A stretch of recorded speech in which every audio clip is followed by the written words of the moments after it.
اس کے لیے ہم کو آگے بڑھنا پڑے.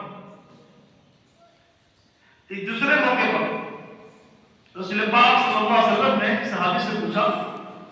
جن کی کنیت ابو المنذر ہے کہ ابو المنذر بتا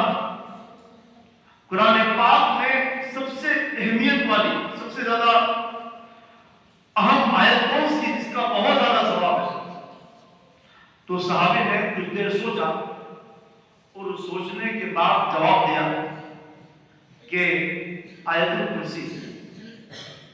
تو رسول پاک صلی اللہ علیہ وسلم نے ان کا سینہ تھپایا، مبارکبادی دی اور کہا کہ تجھے اطلاعی مبارک. اس حدیث سے پاک کے ذریعے بھی سمجھ میں آتا ہے کہ آپ کسی کو کچھ پڑھاؤ، آپ کسی کو کچھ سکھاؤ، کوئی چیز بتاؤ، سامنے والے کو وہ چیز سمجھ میں آ بھی رہی ہے یا نہیں، سامنے والا اس کو اپنے دل میں سینے میں اتار بھی رہا ہے یا نہیں، اس کے لیے اس کا امتحان لینا چاہیے. اور امتحان لے کر ہی پتا چلے گا کہ سامنے والا کتنا سمجھ رہا ہے کتنا نہیں سمجھ رہا. اس لیے بھی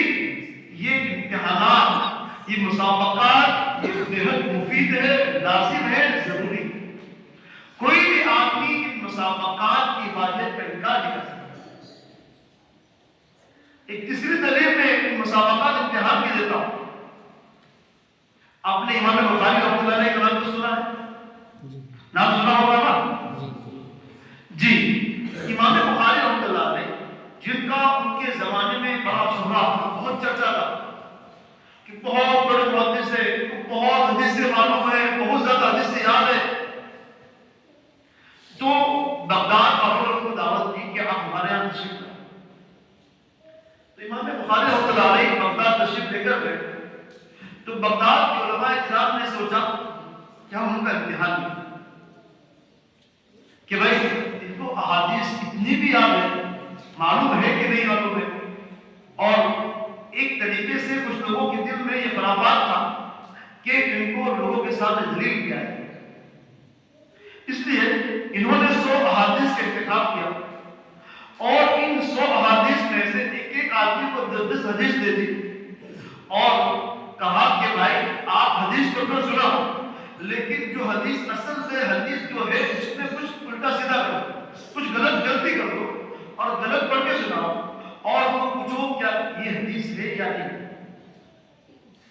تو ایک آدمی کھڑا ہوا کہ میرے پاس جو حدیث ہے تو کی تحقیق چاہتا ہوں. تو امام بخاری نے فرمایا سنا. انہوں نے حدیث سنائی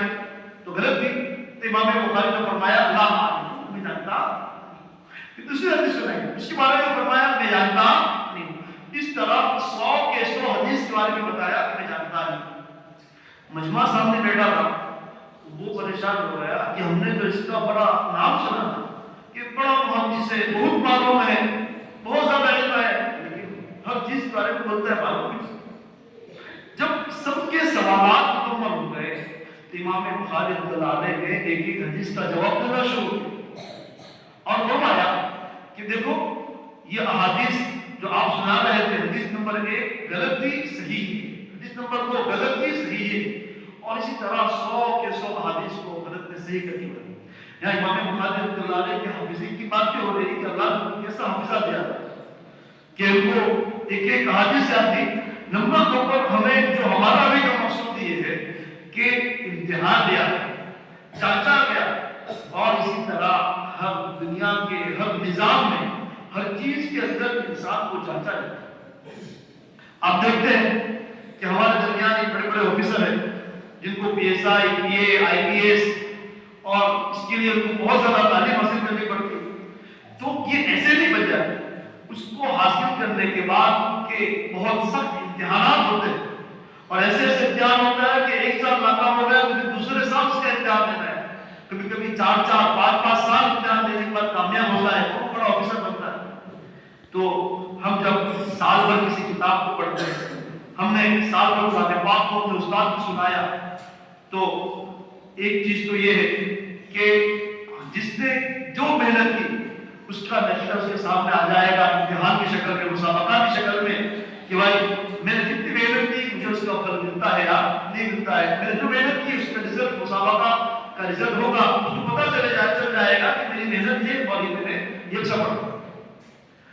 نمبر 2 پر جو آدمی کسی وجہ سے غفلت کی وجہ سے اگر محنت کرنے میں غافل رہا تو وہ اپنے اس ساتھی کو دیکھے جس نے محنت کی تھی، جس نے سال پر اپنے آپ کو مشغول رکھا، محنت سے یاد کیا، کسی قرآن کے طالب علم نے تجوید پر محنت کی، تصحیح پر محنت کی، قرآن پاک کی ادائیگی پر محنت کی، الفاظ کو صحیح صحیح ادا کرنا چاہا، اساتذہ کے پاس مشق کی، اور آج وہ ہم سب ساتھیوں کے درمیان ممتاز ہوا، کامیاب ہوا، تو یہ اس کے لیے ایک انعام ہے، پوری محنت کا نچوڑ اور خلاصہ ہے کہ سال بھر جو محنت کی، محنت کا اس کا نتیجہ اس کو ملا۔ لیکن جس طالب علم نے محنت کی، لیکن کبھی کبھی ایسا بھی ہوتا ہے کہ محنت کرنے والا طالب علم بہت زیادہ محنت کرتا ہے، لیکن اسٹیج کے سامنے آ کر سب کے سامنے پڑھتے پڑھتے کبھی بھول جاتا ہے، ڈر جاتا ہے۔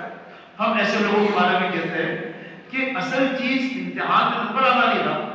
اصل چیز یہ تھی کہ آپ امتحان میں ممتحن بن کر جج کے سامنے بیٹھنے کے قابل ہو گئے، آپ کامیاب۔ اس لیے کہ جس نے یاد ہی نہیں کیا تھا، جس نے پڑھا ہی نہیں تھا، وہ جج کے سامنے آ کر بیٹھ ہی نہیں پایا، لیکن جس نے محنت کی آ کر بیٹھا، بھلے غلط پڑھا لیکن اس نے محنت کی ہے، انشاءاللہ آئندہ سال محنت کرے گا اور آگے بڑھے گا، کامیابی ملے گی۔ اس لیے مسابقے کے اندر جن طلباء نے حصہ لیا اور جن لوگوں نے محنت کی، انشاءاللہ وہ کامیاب ہے، چاہے کہ ان کا نمبر آئے یا نہ۔ اب حفظ کے طلباء سے میں مخاطب ہوں کہ آپ کو قرآن پاک کس طرح یاد کرنا ہے، تو قرآن پاک کے یاد رکھنے کا جو طلباء حافظ بن چکے ہیں، اکثر ہم نے یہ چیز دیکھی ہے کہ جو طلباء حافظ ہو جاتے ہیں حفظ کے دوران بہت زیادہ وقت یاد ہوتا ہے